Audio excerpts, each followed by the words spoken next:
اگر عورت کے خاص حصے کا رنگ اس کے چہرے سے کالا ہو تو سمجھ جانا کہ وہ جب الفاظ ختم ہو جاتے تب احساس بولتے ہیں، اور احساس کو سننا سب کے بس کی بات نہیں ہوتی ہے۔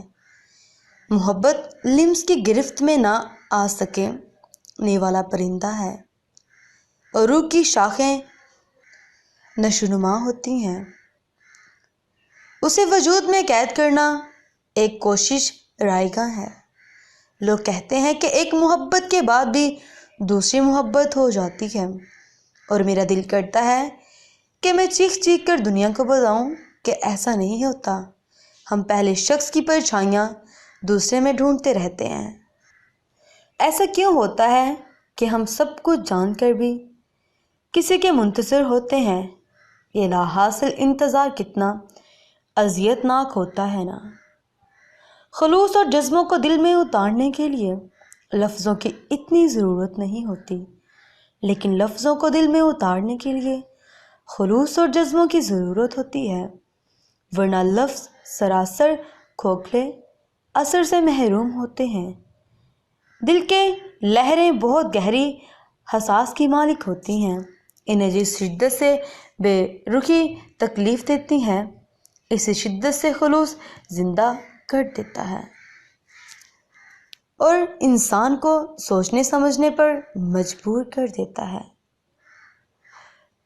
وہ کہہ رہا تھا، ماں مجھے خوبصورت اور پڑھی لکھی دلہن چاہیے، اور کمرے میں کھڑی ان پڑھ بہن اس کی باتیں سن کر ڈر گئی۔ انسان بھی کتنا مجبور اور لاچار ہوتا ہے، باہر آس پاس لگے سبھی آئینے پھوڑ بھی ڈالیں تب بھی اپنے اندر لگے آئینے کا سامنا ہر دم لازمی ہوتا ہے۔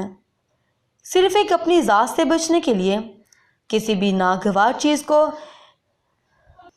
چھیلنے کے لیے تیار ہو جاتا ہے، اور اپنا سامنا لمحہ بھر کوئی بھی کرنا نہیں چاہتا ہے۔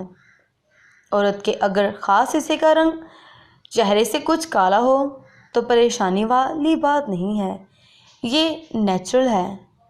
محبتیں بھیک میں نہیں ملا کرتی کہ آدمی کشکوک لے کر دریا پر دھونی مار کر بیٹھ جائے۔ بات نصیب اور دینے والے کی مرضی پر منحصر ہوتی ہے کہ وہ کسے چاہے دے اور کسے نہ دے۔ یہ سب کچھ نیت پر اثر انداز ہوتا ہے۔ Thanks for watching this good wording. پسند آئے تو اپنی رائے کمنٹ سیکشن میں بتائیے گا۔ اپنا خیال رکھیے گا۔ اللہ حافظ۔